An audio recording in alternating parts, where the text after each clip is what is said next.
15 janvier 2023. Minuit passé. La nuit est froide.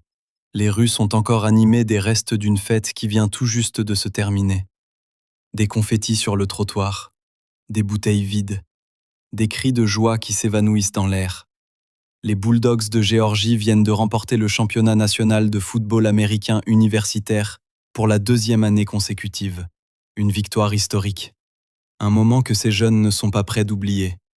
Dans les rues d'Athens, la ville universitaire nichée dans le nord-est de la Géorgie, c'est l'euphorie. Les étudiants ont fêté ça toute la soirée, dans les bars, dans les restaurants, dans les rues.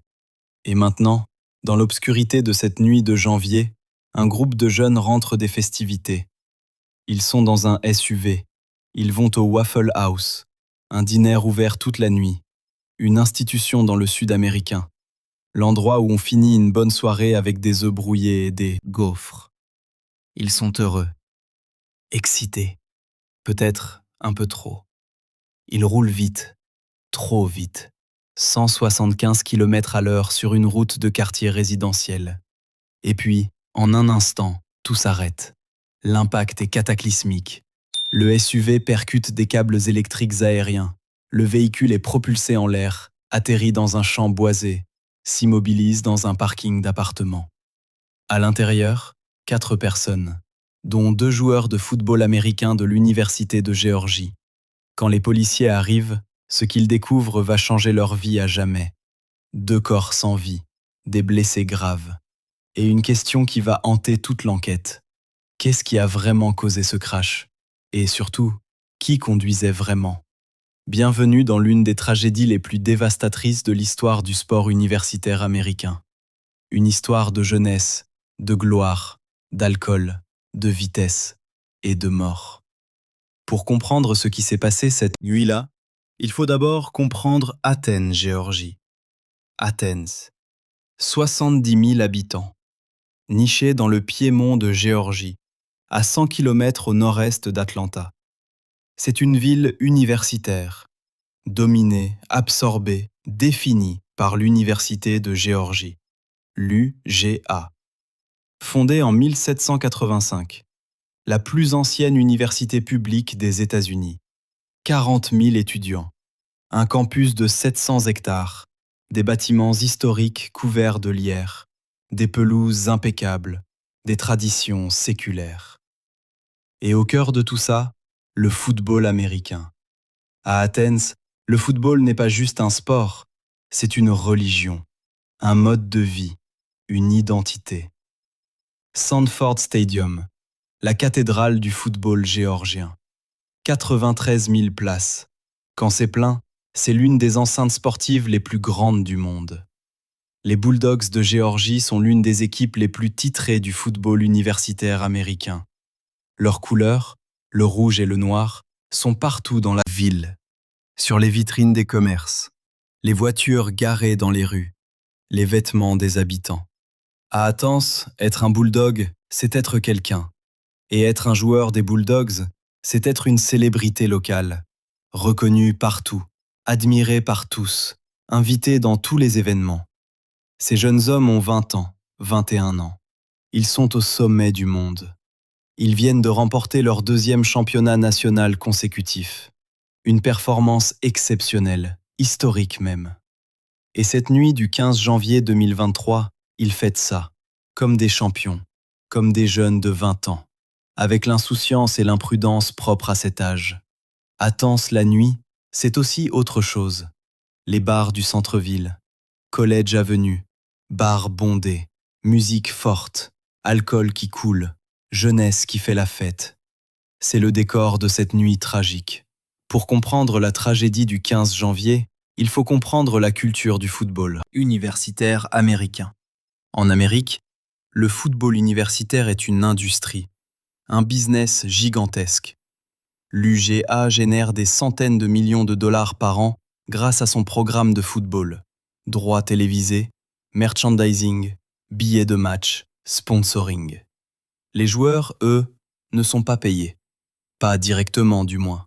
Ils reçoivent des bourses d'études, le logement, les repas, l'équipement.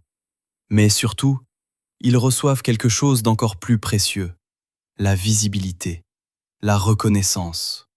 Et pour les meilleurs, le ticket d'entrée vers la NFL, la Ligue nationale de football américain, le Graal. Être repêché par une équipe NFL, c'est le rêve de chaque joueur universitaire. C'est la garantie d'une vie confortable, de millions de dollars, de gloire nationale. Et ce rêve était à portée de main pour plusieurs joueurs des Bulldogs cette nuit-là. Jalen Carter, 21 ans, defensive tackle, considéré comme l'un des meilleurs prospects défensifs de sa génération. Attendu en première ronde du repêchage NFL, potentiellement dans le top 10. Sa valeur sur le marché? Des millions. Des dizaines de millions. Devon Willock, linebacker, lui aussi en route vers la NFL. 22 ans, toute la vie devant lui. Warren McClendon Jr., offensive lineman, 22 ans, autre prospect attendu pour le repêchage. Ces jeunes hommes représentent l'élite du football américain, les meilleurs parmi les meilleurs. Des athlètes exceptionnels qui ont consacré toute leur adolescence à ce sport. Et cette nuit de célébration était censée être le début de quelque chose d'encore plus grand, la confirmation que leur rêve allait se réaliser. Personne ne savait qu'elle allait se terminer dans un parking ensanglanté. Chandler Lefroy, 24 ans. Elle n'était pas joueuse de football. Elle travaillait pour le programme sportif de l'UGA, une employée de l'université. Un poste administratif en lien avec l'équipe. Chandler était de ceux qui s'occupent de la logistique, les voyages, les équipements, les détails qui font fonctionner une équipe professionnelle. Elle connaissait les joueurs, bien, trop bien peut-être selon certains. Cette nuit-là, elle était au volant du SUV. Devon Willock, 22 ans, linebacker des Bulldogs, originaire de New Jersey. Il avait quitté sa famille, ses amis, tout ce qu'il connaissait pour venir jouer à Athens. 4 ans de travail acharné, d'entraînement épuisant, de sacrifice. Il était sur le point de réaliser son rêve. Le repêchage NFL était dans quelques mois. Il ne verra jamais ce jour. Devon Willock sera éjecté du véhicule lors du crash. Ses blessures seront fatales. Warren McClendon Jr., 22 ans, offensive lineman, aussi attendu au repêchage, originaire de Savannah, Géorgie. Warren était assis côté passager avant. Il avait sa ceinture de sécurité, c'est ce qui lui a sauvé la vie. Il sera le seul des 4 occupants à pouvoir sortir du véhicule par ses propres moyens après le crash. Mais les séquelles psychologiques seront durables. Victoria Bowles, aussi présente dans le véhicule, une amie, également blessée dans le crash. Elle souffrait de traumatismes crâniens sévères. Elle ne se souvenait même pas d'avoir été dans une voiture. Jalen Carter, 21 ans, le 5e personnage de cette histoire. Jalen Carter ne se trouvait pas dans le SUV de Chandler. Il conduisait son propre véhicule, un Jeep, derrière le groupe. Il était l'un des meilleurs joueurs de football américain de sa génération. Première ronde du repêchage NFL quasi assurée. Cette nuit-là, il va se retrouver au cœur d'une investigation criminelle qui faillit détruire sa carrière avant même qu'elle ne commence. 15 janvier 2023. Entre minuit et 1h du matin, les festivités du championnat national touchent à leur fin. Les bars commencent à fermer. Les rues se vident progressivement. Un groupe de jeunes quitte les célébrations du centre-ville. Ils vont au Waffle House. Un plan simple. Une fin de soirée classique. Chandler Lecroix est au volant de son SUV.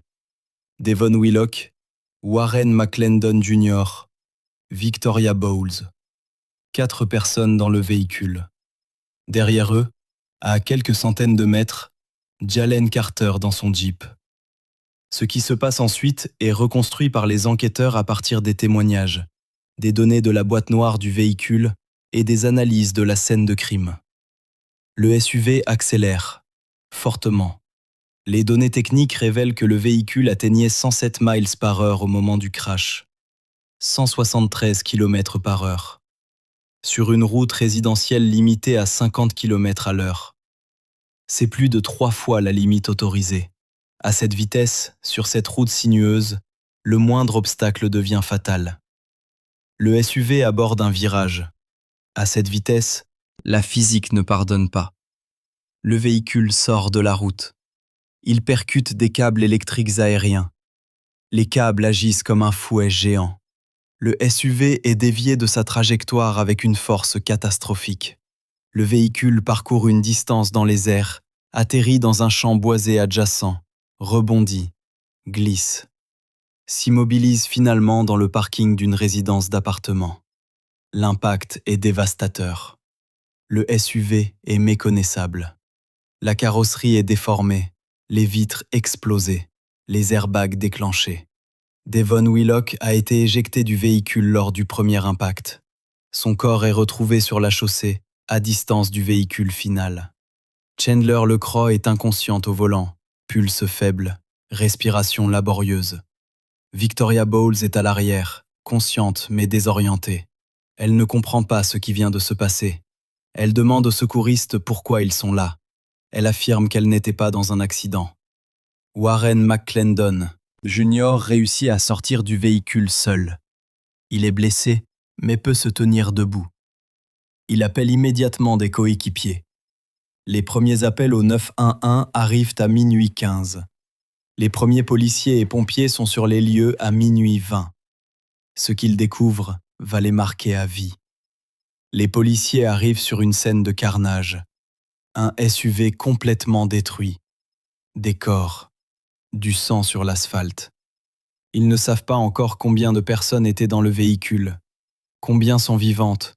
Combien sont mortes? Les priorités s'enchaînent rapidement. D'abord, sécuriser la scène.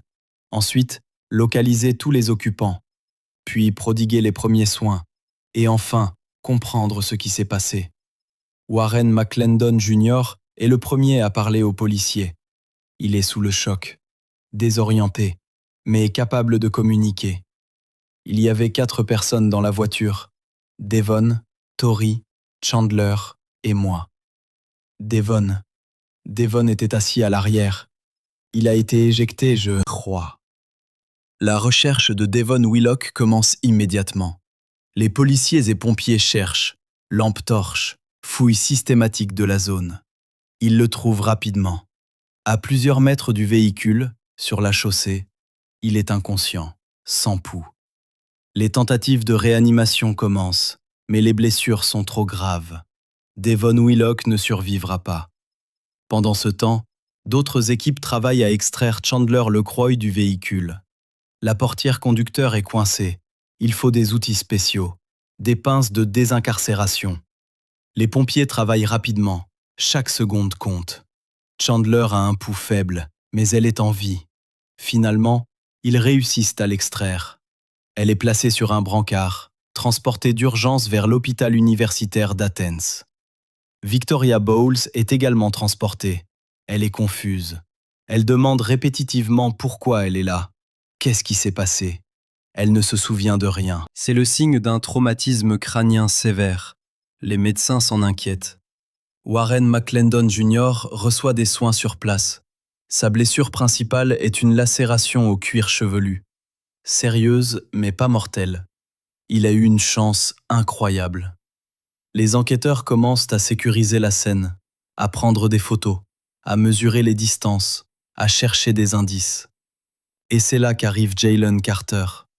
Il se gare à proximité, sort de son jeep, s'approche de la scène. Il dit aux policiers qu'il suivait le groupe, qu'il était derrière eux, qu'il a entendu le crash et s'est arrêté. Au début, les policiers le considèrent comme un simple témoin, un coéquipier inquiet pour ses amis. Mais rapidement, leur attention se concentre sur lui, parce que quelque chose dans son histoire ne colle pas.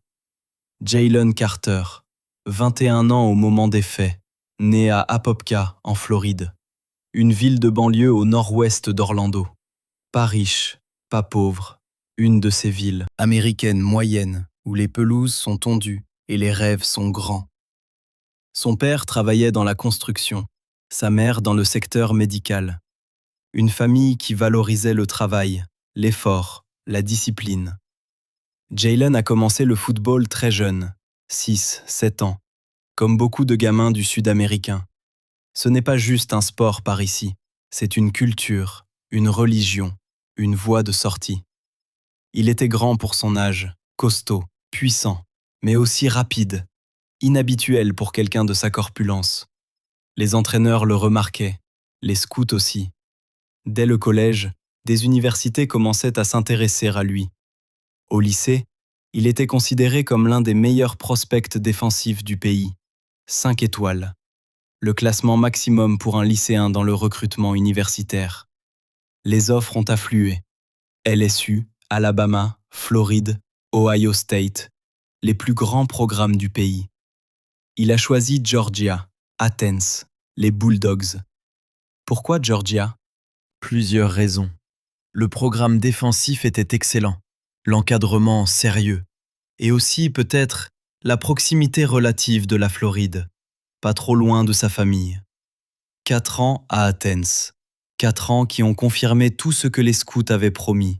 Dès sa première année, Carter s'est imposé. Pas immédiatement comme titulaire, c'est rare pour un freshman, mais comme quelqu'un qui allait devenir exceptionnel. Il apprenait vite, il absorbait les schémas tactiques, il comprenait instinctivement les situations de jeu. Son moteur athlétique était impressionnant. Vitesse, puissance, explosivité. Ces 3 qualités réunies chez un defensive tackle de son gabarit, c'est rarissime. En deuxième année, il était titulaire, incontestable, dominant par moments. En troisième et quatrième année, il était une star, reconnu nationalement comme l'un des meilleurs joueurs universitaires du pays, toutes positions confondues. Les médias sportifs commençaient à le comparer aux grands defensive tackles de l'histoire NFL.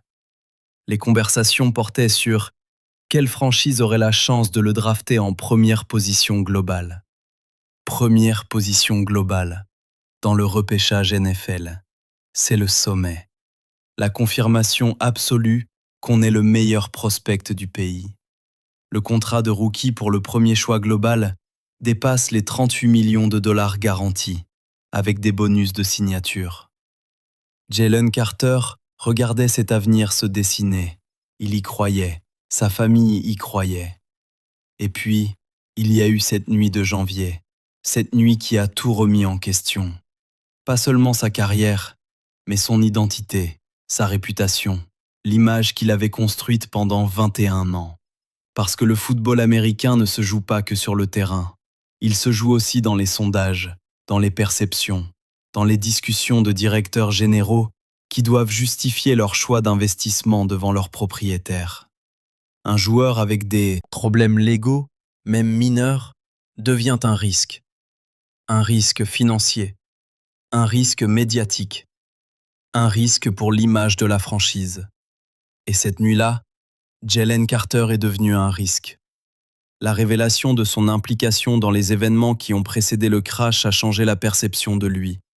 Pas universellement, pas définitivement, mais suffisamment pour créer un doute. Ce doute, dans le monde impitoyable du repêchage NFL, peut coûter des millions de dollars, peut transformer un premier choix en 10e choix, peut effacer des années de travail acharné. Et Jalen Carter le savait. Dans les semaines qui ont suivi l'accident, pendant que les enquêteurs travaillaient, pendant que les médias spéculaient, Carter a vécu dans une angoisse permanente.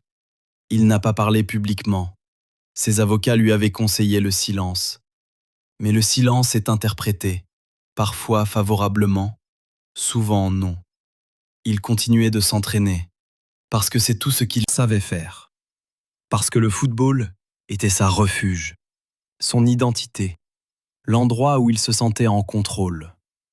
Mais chaque matin, il se réveillait avec le poids de cette nuit sur la poitrine. Devon Willock était mort, un de ses coéquipiers, un homme qu'il connaissait, avec qui il avait joué, partagé des vestiaires, des victoires, des défaites.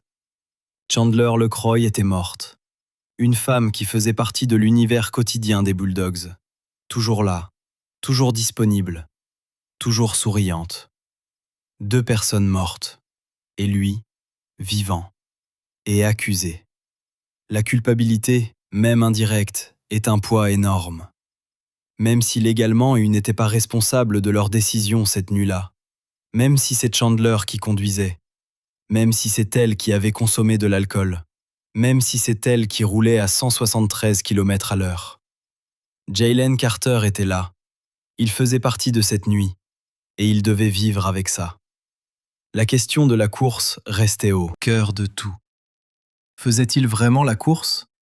Ou Chandler avait-elle simplement pris la décision seule de conduire à cette vitesse folle? Les données techniques du Jeep de Carter étaient examinées, ses relevés de téléphone, les caméras de surveillance du quartier. Les enquêteurs ne trouvaient pas de preuves irréfutables d'une course formelle, pas de signal convenu, pas d'accord préalable explicite. Mais le contexte était là. La vitesse de Chandler était là. La présence de Carter derrière, à une distance qui suggérait qu'il suivait de près le rythme. La ligne entre « il conduisait vite dans la même direction » et « il faisait la course » est mince, légalement et moralement. Warren McClendon Jr. et Victoria Bowles. Les deux survivants du véhicule de Chandler portaient eux aussi leur propre fardeau. Warren McClendon Jr. avait eu une chance extraordinaire. La ceinture de sécurité lui avait sauvé la vie, littéralement.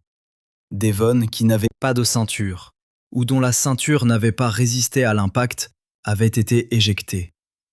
Warren, protégé par la sienne, était resté dans le véhicule. Un détail mécanique, une seconde de différence dans le destin. Warren portait la culpabilité du survivant. Pourquoi lui et pas Devon? Pourquoi avait-il eu cette chance? Qu'est-ce qui justifiait que lui soit vivant et Devon mort? Ces questions n'ont pas de réponse, mais elles hantent ceux qui y survivent. Sa carrière NFL a continué, malgré le traumatisme, malgré les cauchemars, parce que le football était là, ancré dans son identité. Victoria Bowles avait subi des traumatismes crâniens significatifs. Sa récupération a pris du temps. Des semaines à l'hôpital, des mois de rééducation. Des séquelles cognitives temporaires au minimum. Et pour elle aussi, les questions restaient. Pourquoi Chandler conduisait-elle si vite? Pourquoi personne dans la voiture n'avait arrêté ça? Pourquoi cette nuit-là, parmi toutes les nuits, Devon Willock et Chandler LeCroy, les absents? Devon Willock était né en 2001 à Loganville, en Géorgie. Il avait grandi dans l'État. Il avait fait ses classes dans le football géorgien avant de rejoindre les Bulldogs. Sa famille le décrivait comme quelqu'un de doux, généreux, attentionné. Pas le stéréotype du grand footballeur intimidant. Il aimait cuisiner, faire de la musique, passer du temps avec sa famille. Le football était son talent, sa passion, mais pas son unique définition. Il avait des projets au-delà du football, des rêves qui n'avaient rien à voir avec les touchdowns et les millions de dollars NFL. Sa mort prématurée a privé le monde de tout ça. Chandler LeCroy était originaire de Bogart, une petite ville des Ratens. Elle avait étudié à l'UGA. Elle y avait trouvé un emploi après ses études. Elle était décrite par ceux qui la connaissaient comme quelqu'un d'enthousiaste, de loyal, de profondément attaché à l'équipe et aux joueurs. Ses erreurs de jugement cette nuit-là, conduire après avoir bu, conduire à une vitesse excessive, ne définissent pas toute sa vie, ne résument pas qui elle était. Mais elles ont eu des conséquences mortelles.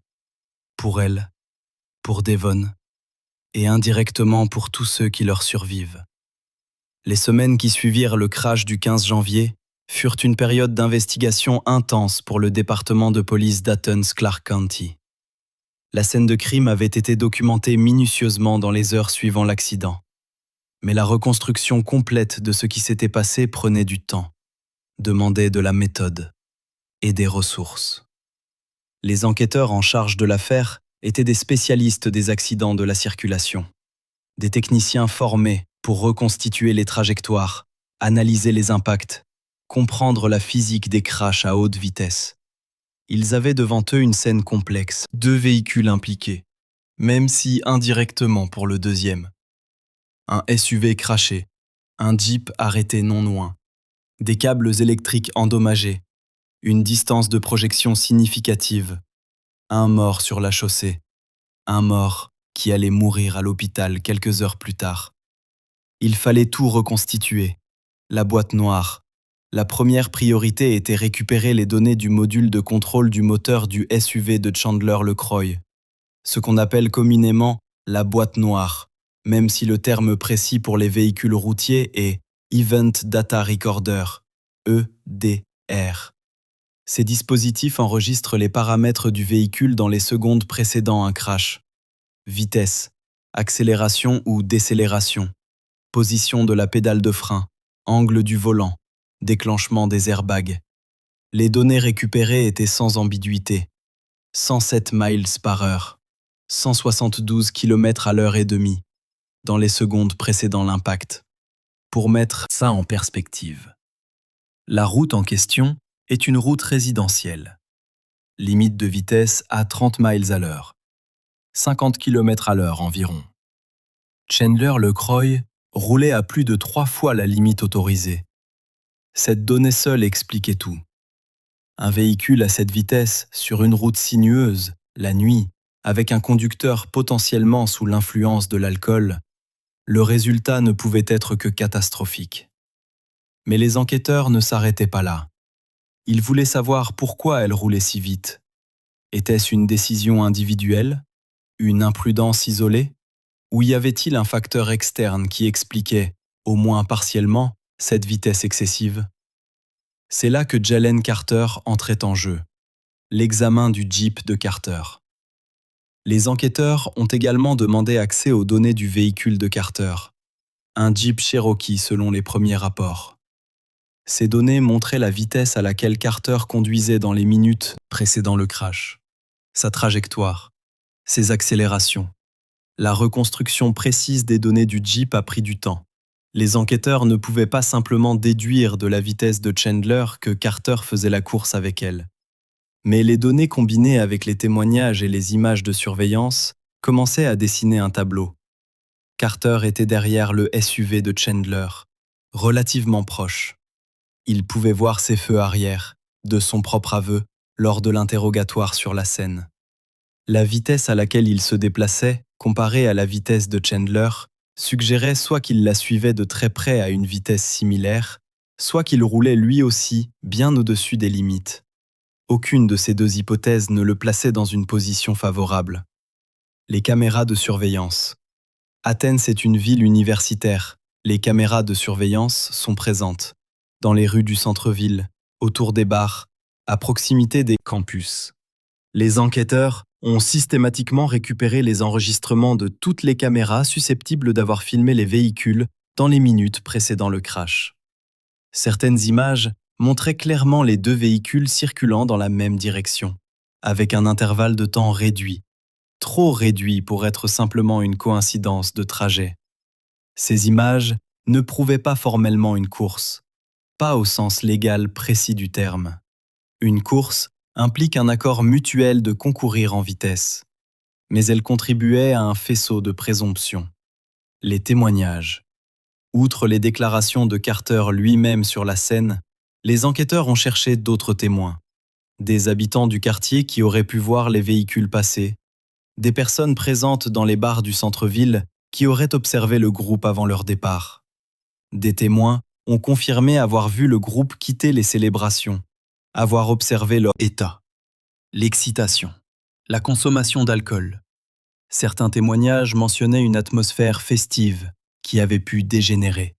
Des défis, des provocations. Rien qui prouvait irréfutablement une course organisée, mais tout qui contribuait à établir le contexte. Les relevés téléphoniques.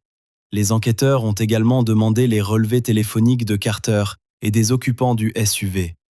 Ces relevés permettaient de savoir si des appels ou des messages avaient été échangés dans les minutes précédant le crash, si une coordination quelconque avait eu lieu.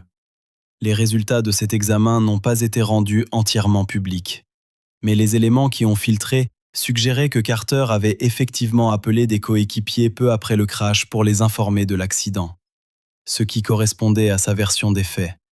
Mais des communications dans les minutes précédant le crash ont également été identifiées, sans que leur contenu exact ne peut-être soit divulgué publiquement dans les premières semaines de l'enquête. L'alcool. Un aspect crucial de l'investigation concernait la consommation d'alcool des personnes impliquées. Chandler le croit, était le conducteur. Son taux d'alcoolémie au moment du crash était une information capitale. Mais elle est décédée avant que des tests fiables puissent être réalisés dans les conditions médicales chaotiques de cette nuit-là. Et les tests post-mortem ont leurs propres complications méthodologiques. Les enquêteurs ont donc reconstitué sa consommation par les témoignages. Combien avait-elle bu? Où? Depuis quand? Les réponses concordaient. Chandler le croit avait consommé de l'alcool cette nuit-là, significativement selon plusieurs témoins. Pour Jaylen Carter, la question se posait différemment. Avait-il bu également? Dans quelle mesure cela affectait-il son jugement quand il a décidé de conduire aussi vite cette nuit-là? Ces questions sont restées partiellement sans réponse publique. La conférence de presse des procureurs. En février 2023, le bureau du procureur du comté de Clark organise une conférence de presse. Le procureur présente les résultats préliminaires de l'investigation. 2 personnes sont décédées suite au crash du 15 janvier, Devon Willock et Chandler LeCroy. L'investigation a établi que le véhicule conduit par Chandler LeCroy se déplaçait à une vitesse excessive, 107 miles à l'heure, dans une zone limitée à 30. L'investigation a également établi que Jaylen Carter conduisait un second véhicule dans les mêmes circonstances de temps et lieu. Des charges seront retenues contre Jaylen Carter.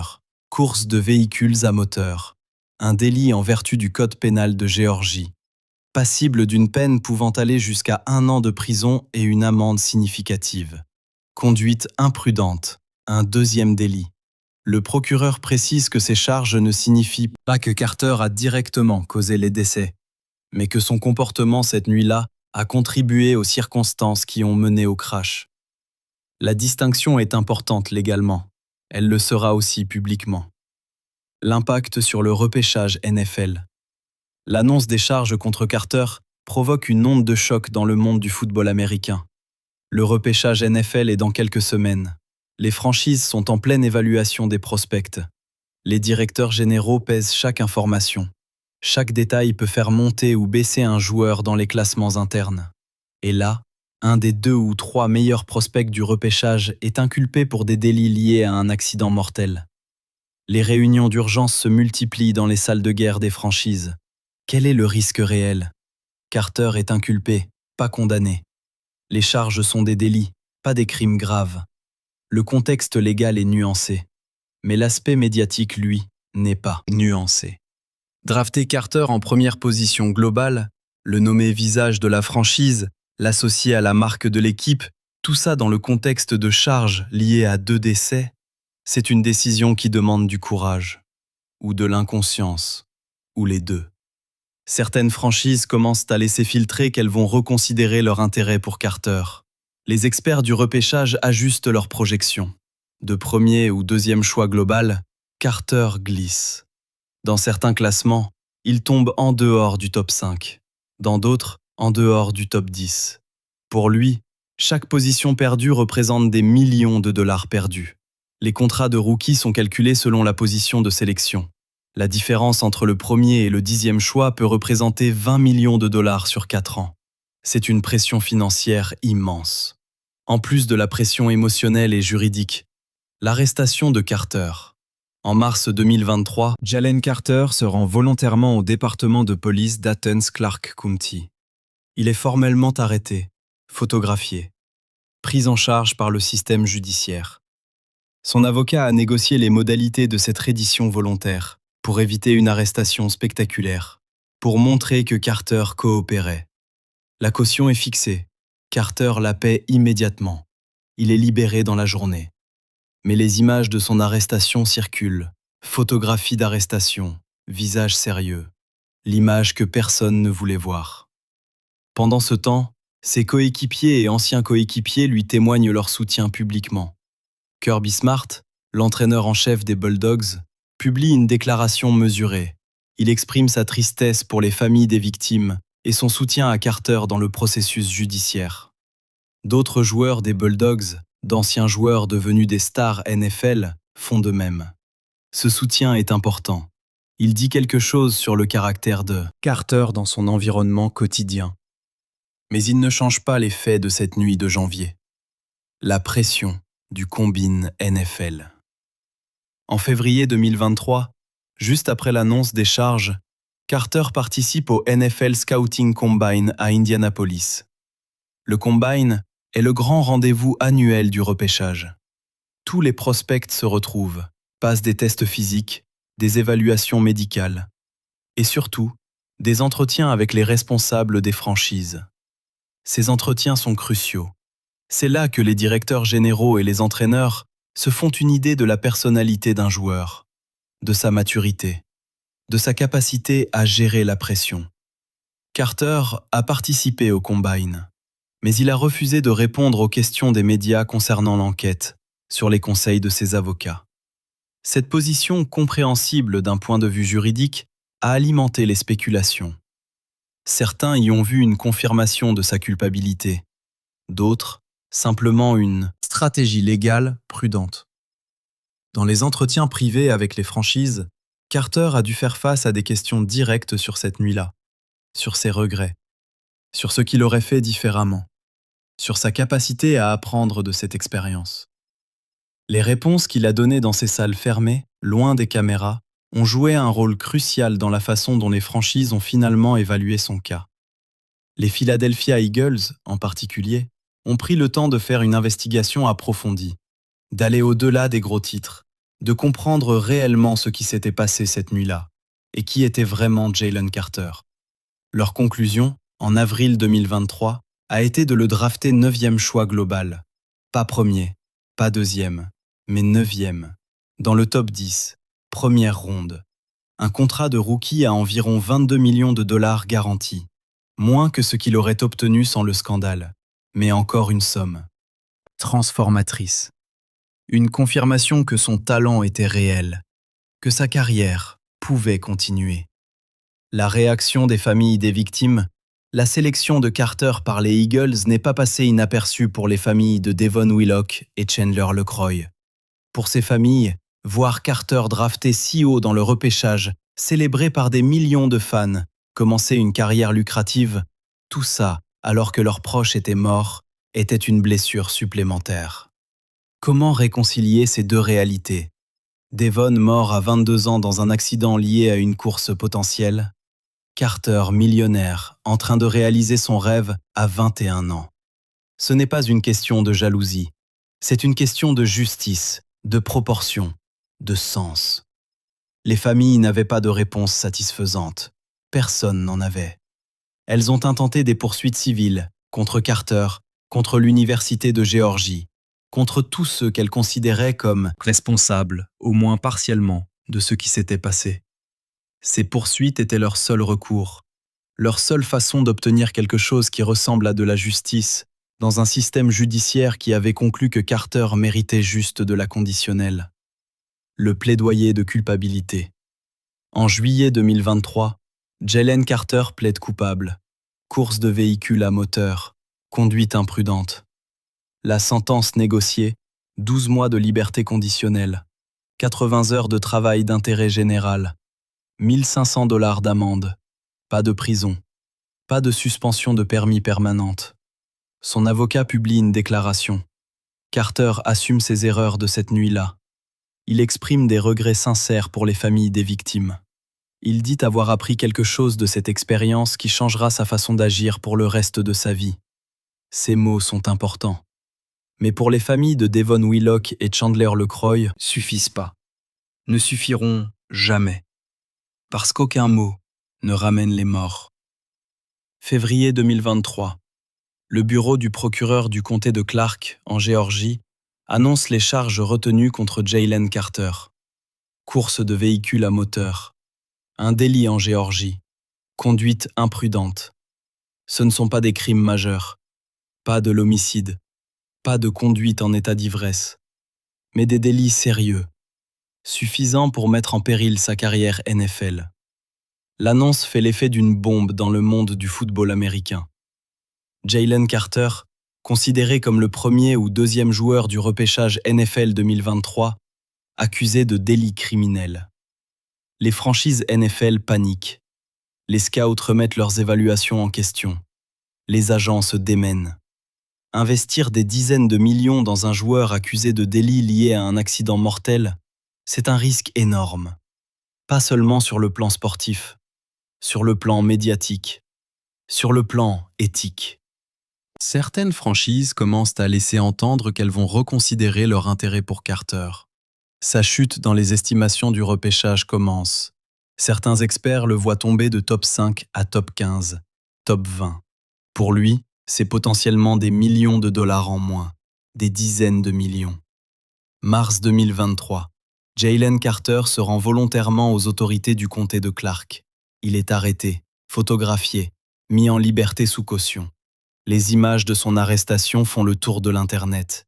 Un jeune homme de 21 ans, qui devait être le symbole de la gloire footballistique, menotté devant les caméras. Ses avocats publient une déclaration. Carter coopère pleinement avec les autorités. Il assume sa responsabilité. Il exprime ses condoléances aux familles de Devon Willock et Chandler LeCroy. Parce que Chandler LeCroy est décédé. Transportée d'urgence à l'hôpital dans la nuit du 15 janvier, elle a lutté pendant plusieurs heures. Les médecins ont tout essayé. Son pouls est revenu plusieurs fois. L'espoir a clignoté. Mais les blessures étaient trop graves. Des traumatismes internes massifs.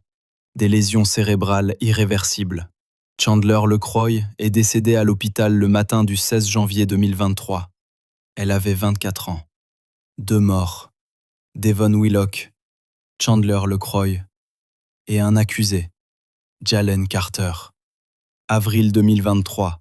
Le repêchage NFL approche. Toute l'Amérique sportive regarde. Qui va prendre Carter? À quelle position? Les Philadelphia Eagles font le pari. 9e choix global, première ronde. Carter rejoint les Eagles. Le contrat de rookie pour le 9e choix, environ 22 millions de dollars garantis, plus d'autres bonus. Jalen Carter est millionnaire. Son rêve est réalisé. Mais l'ombre de cette mi de janvier ne disparaît pas. Juillet 2023. Carter plaide coupable aux 2 chefs d'accusation. Course de véhicule à moteur, conduite imprudente. La sentence, 1 an de liberté conditionnelle. Travail d'intérêt général. Amende. Pas de prison. Pas de suspension de permis de conduire permanente. Pour certains, c'est une sentence trop légère. Des gens sont morts. Un joueur de NFL s'en sort avec de la conditionnelle? Pour d'autres, c'est juste. Carter n'était pas au volant. Il n'était pas dans le véhicule qui a craché. L'épreuve d'une course formelle était circonstancielle. Le débat fait rage. Dans les médias, sur les réseaux sociaux, dans les salons de Géorgie. Les familles des victimes, elles, essaient de faire le deuil. La famille de Devon Willock. Devon avait un avenir brillant devant lui. La NFL, les millions, la gloire. Il avait une famille qui comptait sur lui, qui avait supporté ses sacrifices, ses absences, ses blessures. Et tout ça s'est terminé sur une route d'Athens en quelques secondes. La famille de Chandler LeCroy. Chandler n'était pas une athlète. Elle était une jeune professionnelle qui aimait son travail, qui était proche des joueurs, qui faisait partie de cette grande famille des Bulldogs. Sa mort a laissé un vide immense. Les familles ont toutes deux intenté des poursuites civiles contre l'Université de Géorgie, contre le programme de football, contre Jalen Carter personnellement. Leurs arguments? Le programme de football de l'UGA avait créé une culture d'impunité. Les joueurs se croyaient intouchables, pouvaient conduire à toute vitesse sans conséquence. Plusieurs avaient déjà été arrêtés pour excès de vitesse dans les semaines précédentes, et rien n'avait été fait. L'université, selon eux, avait failli à son devoir de vigilance. Ces procès civils se dérouleront sur plusieurs années. Jalen Carter en NFL. Malgré tout, Jalen Carter joue au football. Sa première saison avec les Eagles est solide. Il s'impose comme un défenseur de qualité. Les doutes sur ses capacités sportives, alimentés par le scandale, se dissipent rapidement sur le terrain. Mais les questions morales persistent. Est-il juste qu'un homme accusé d'avoir participé à une course mortelle joue au football et gagne des millions? Est-il juste de juger un homme pour ce qu'il a fait à 21 ans, dans un moment d'imprudence juvénile, pour le reste de sa vie? Ces questions n'ont pas de réponse simple. La tragédie du 15 janvier 2023 a des répercussions bien au-delà du simple fait divers. Première conséquence, la mort de 2 jeunes. Devon Willock et Chandler LeCroy ne sont plus. 2 familles sont dévastées, 2 destins fauchés. Devon avait 22 ans. Son avenir dans la NFL était presque certain. Il aurait joué des années, gagné des millions, peut-être été un champion. Chandler avait 24 ans. Elle construisait sa carrière. Elle aimait son travail. Elle avait des rêves. Ni l'un ni l'autre ne méritait de mourir cette nuit-là. Deuxième conséquence, la culture d'impunité dans le sport universitaire. Cette affaire a mis en lumière un problème systémique. Dans les grands programmes sportifs universitaires américains, les athlètes sont souvent traités différemment, mieux protégés, plus facilement pardonnés pour leurs écarts de conduite. Les policiers d'Athens avaient arrêté plusieurs joueurs des Bulldogs pour excès de vitesse dans les semaines précédentes, sans conséquences significatives pour l'équipe. Si des mesures avaient été prises, si l'université avait sévèrement sanctionné ces comportements, si une culture de responsabilité avait existé, peut-être que cette nuit-là aurait été différente. Troisième conséquence, le débat sur l'alcool et la conduite. L'enquête a établi que les occupants du SUV avaient consommé de l'alcool cette nuit-là. Chandler LeCroy conduisait sous influence. Le taux d'alcoolémie exact n'a pas été rendu public pendant longtemps. Mais les témoignages concordent. Les personnes dans le SUV avaient bu. Certains avaient beaucoup bu. Conduire en état d'ivresse reste l'une des principales causes de mortalité routière en Amérique. Chaque année, des milliers de personnes meurent à cause de conducteurs ivres.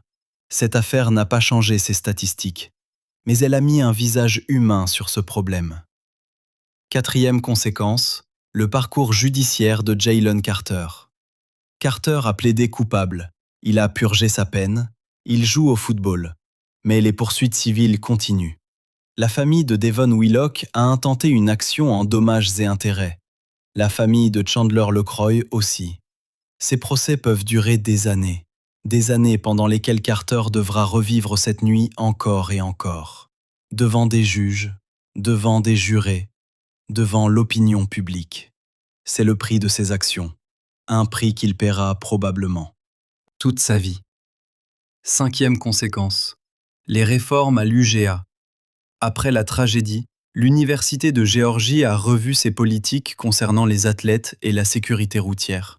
Des formations obligatoires sur la conduite responsable, des règles plus strictes sur les comportements nocturnes, un suivi plus rigoureux des incidents routiers impliquant des athlètes. Ces réformes sont positives, nécessaires, mais elles arrivent trop tard pour Devon et Chandler. La tragédie du 15 janvier 2023 n'est pas unique. Elle s'inscrit dans un schéma tragique et répété. Des jeunes qui fêtent, qui boivent, qui conduisent trop vite, qui meurent. Chaque année aux États-Unis, environ 38 000 personnes meurent dans des accidents de la route. Une proportion significative implique la vitesse et l'alcool. Une proportion encore plus significative touche des jeunes de 18 à 25 ans. Pourquoi ? Le cerveau humain n'est pas complètement développé avant 25 ans. Le cortex préfrontal, responsable du jugement, de l'évaluation des risques, du contrôle des impulsions, continue de se développer jusqu'à cet âge. Les jeunes adultes, même les plus intelligents, même les plus éduqués, prennent des risques que des personnes plus mûres ne prendraient pas. Pas par stupidité, mais par biologie. Ajoutez à ça l'alcool, qui inhibe encore davantage ces mécanismes de contrôle déjà immatures. La pression des pairs. L'euphorie d'une victoire sportive historique. Et vous obtenez une nuit comme celle du 15 janvier 2023. Cela ne rend pas les choix de cette nuit moins graves, moins tragiques, moins meurtriers. Mais cela explique comment des jeunes brillants, avec de grandes carrières devant eux, peuvent prendre des décisions aussi catastrophiques. La question n'est pas seulement comment les punir, la question est aussi comment les éduquer avant que la tragédie n'arrive. Et vous, qu'en pensez-vous ? Pensez-vous que Jalen Carter a été traité équitablement par la justice ? 1 an de conditionnel pour une course mortelle, est-ce suffisant ? Ou pensez-vous que les poursuites pénales allaient trop loin, étant donné qu'il n'était pas dans le véhicule accidenté ? Pensez-vous que l'Université de Géorgie porte une responsabilité dans cette tragédie, pour avoir laissé se développer une culture d'impunité parmi ses athlètes ? Et enfin, comment protéger les jeunes, même les plus talentueux ? même ceux qui ont tout à perdre, de leurs propres imprudences. Dites-moi en commentaire ce que vous pensez de cette histoire. Le débat est ouvert. Voilà l'histoire de la tragédie d'Athens. Une nuit de célébration qui a tourné au cauchemar. 2 morts, des familles brisées, des vies changées à jamais. Devon Willock avait 22 ans. Il allait devenir un professionnel du football américain. Il ne le verra jamais. Chandler LeCroy avait 24 ans. Elle aimait son travail, sa vie. Elle ne verra pas le lendemain. Warren McClendon Jr. vit avec les cicatrices psychologiques de cette nuit. Victoria Bowles aussi. Et Jalen Carter joue au football, millionnaire, star de la NFL, mais avec le poids de cette nuit sur ses épaules. Pour toujours. Cette histoire n'a pas de vainqueur, pas de happy ending. Juste des leçons douloureuses sur la fragilité de la vie, sur les conséquences irréversibles de quelques secondes d'imprudence. Si cette vidéo vous a intéressé, abonnez-vous, activez la cloche, partagez autour de vous. Parce que comprendre, c'est déjà résister. À très vite pour de nouvelles enquêtes.